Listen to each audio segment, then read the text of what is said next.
নমস্কার। আজকে মহালয়া, আর কয়েকদিনের মধ্যেই দুর্গাপুজো। তবে পশ্চিমবাংলার অবস্থা বিশেষ ভালো না। তার কারণ হচ্ছে গিয়ে বন্যার জন্য প্রচুর ক্ষয়ক্ষতি হয়েছে। অনেক জেলা এখন পর্যন্ত জলের মধ্যে রয়েছে, যাকে বলা যেতে পারে। সেই জন্য ঠিক সেইভাবে এখনও পর্যন্ত শহরের বাইরে, বিশেষ করে কলকাতার বাইরে, সেইভাবে দুর্গাপুজোর ছাপ এখনও পর্যন্ত জমাট হয়নি। চলছে, কাজ চলছে। যাই হোক, এবারে মূল বিষয়ে আসা যাক যে আজকে আমি কী বিষয়ে কথা বলবো। আজকে কথা বলবো যে অনেকেই আছে যারা ফটোগ্রাফি করেন। এখনকার দিনে কী হয়েছে আসলে, যে বেশিরভাগ সব ক্যামেরা যা আসছে সবই আমরা দেখতে পাচ্ছি হাইব্রিড মানে ফটোগ্রাফি প্লাস ভিডিওগ্রাফি। এখানে জাস্ট একটু হেরফের হচ্ছে যে কোনো ক্যামেরা ফটোগ্রাফি ওরিয়েন্টেড কিন্তু ভিডিও ফিচার আছে, আবার কোনো ক্যামেরা ভিডিওগ্রাফি ওরিয়েন্টেড কিন্তু তার সাথে ফটোগ্রাফি ফিচারটাও আছে। কিন্তু ডেডিকেটেড ফটোগ্রাফির জন্য কিন্তু এখন আর সেরকমভাবে কোনো ক্যামেরা নেই। ফটোগ্রাফি কমিউনিটির মধ্যে কিন্তু এমন একটা পোর্শন রয়েছে, এমন একটা অংশ রয়েছে বা এমন একটা শতাংশ রয়েছে যারা কিন্তু এখনও বলে যাচ্ছে যে তারা শুধুমাত্র ফটোগ্রাফি ওরিয়েন্টেড কোনো ক্যামেরা চায়। এই সময়, আজকের এই সময় শুধুমাত্র ক্যামেরার মধ্যে ফটোগ্রাফি থাকবে, ভিডিও ফিচার থাকবে না, সেরম টাইপের আলাদা করে ম্যানুফ্যাকচারিং কোনো ব্র্যান্ডই করছে না। আছে দুটো ব্র্যান্ডের মধ্যে আমি দেখেছি এখন পর্যন্ত আছে যে ক্যামেরা শুধুমাত্র ফটোগ্রাফি হয়, তা হচ্ছে লাইকা, হ্যাসেলব্লাড। এই দুটো ব্র্যান্ডের মধ্যে শুধুমাত্র ফটোগ্রাফি ওরিয়েন্টেড ক্যামেরা আছে, যে ক্যামেরা শুধুমাত্র ফটোগ্রাফি হয়, ভিডিওগ্রাফি কোনো রকম ফিচার নেই।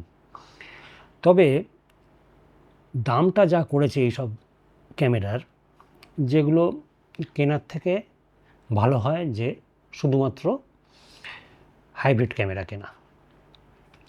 মোটামুটি সেই সব ক্যামেরা কিনতে গেলে আপনাকে আপনার কিডনি বিক্রি করতে হবে।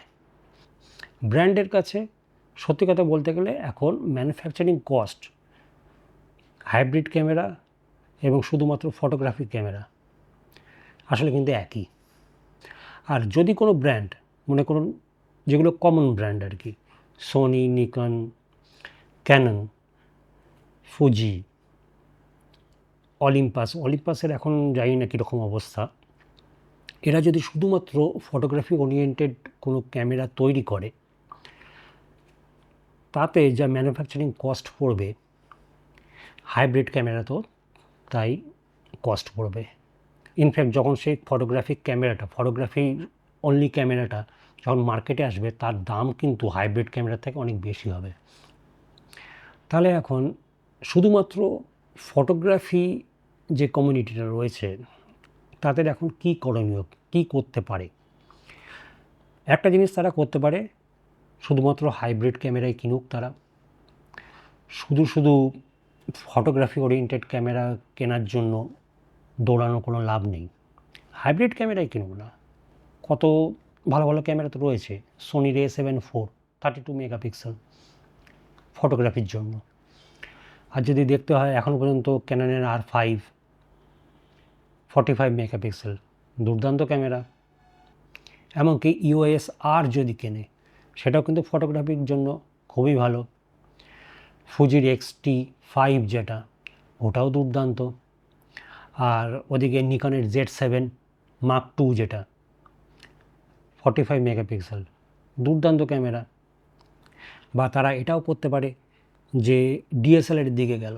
ডিএসএলআরের মধ্যে কিন্তু এখনও কিন্তু নিকনের D850 আর ক্যাননের 5D Mark IV দুটি কিন্তু ম্যানুফ্যাকচারিংয়ে রয়েছে এবং লেন্সও রয়েছে। খুব ভালোভাবেই কিন্তু সেগুলো কিনতে পারে। হ্যাঁ, দাম বেশি পড়বে, শুধুমাত্র ফটোগ্রাফি। ভিডিও ফিচার আছে কিন্তু সেগুলো অতখানি ইউজফুল না, সেগুলো কিনতে পারে।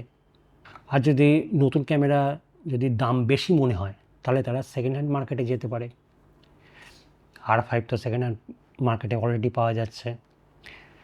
তারপরে R6ও রয়েছে, তবে R6-এর রেজলিউশনটা অনেকখানি কম।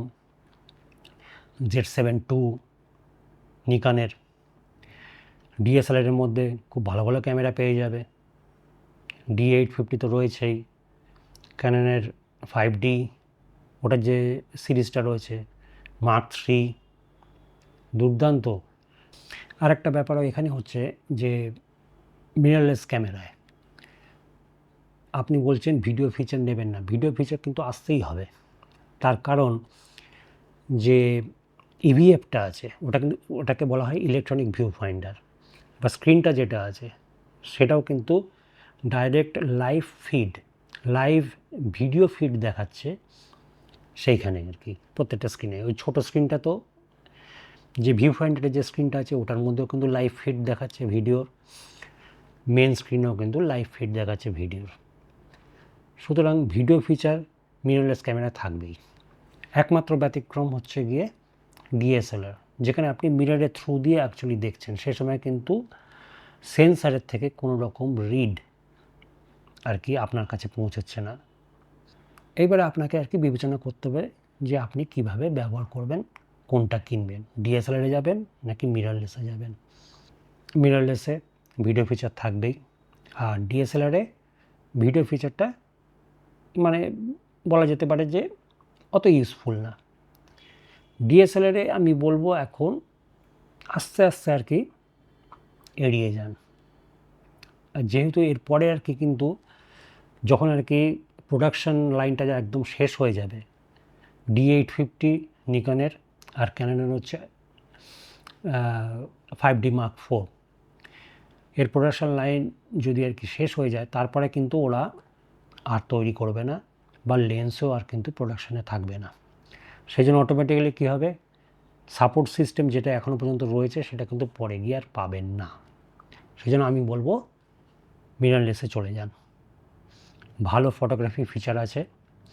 আরেকটা জিনিস আমি বলবো যে যদি পারেন স্ট্যাকড সেন্সর অ্যাভয়েড করুন। যদি ফটোগ্রাফি আপনার মেন হয় তাহলে কিন্তু স্ট্যাকড সেন্সর অ্যাভয়েড করুন। তার কারণ হচ্ছে স্ট্যাকড সেন্সারে কী হয়, যেহেতু ওগুলো প্রচণ্ড ফাস্ট রিড আউট করে, সেটার জন্য আর কি ডাইনামিক রেঞ্জ কিন্তু কম্প্রোমাইজ হয়।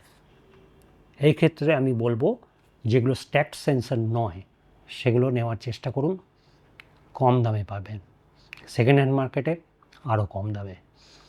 আর ফুল সাপোর্ট তো থাকছেই, লেন্সের রয়েছেই, সেগুলোও পাবেন ভবিষ্যতে গিয়ে। পরিশেষে আমি এইটাই বলবো, ফটোগ্রাফি হোক বা ভিডিওগ্রাফি হোক, মিররলেসের দিকে চলে যান, সেখানে আপনার সমস্ত ফিচারই আপনি পাবেন। ডিএসএলআর আস্তে আস্তে অ্যাভয়েড করুন, সাপোর্ট পাবেন না ভবিষ্যতে গিয়ে। তাহলে ভিডিও এখানেই শেষ করছি। দুর্গাপুজো খুব ভালো কাটুক। অবশ্যই এর মাঝখানে আমি তো ভিডিও দেবই, দেখা তো হচ্ছেই। তা এখন আপাততভাবে নমস্কার।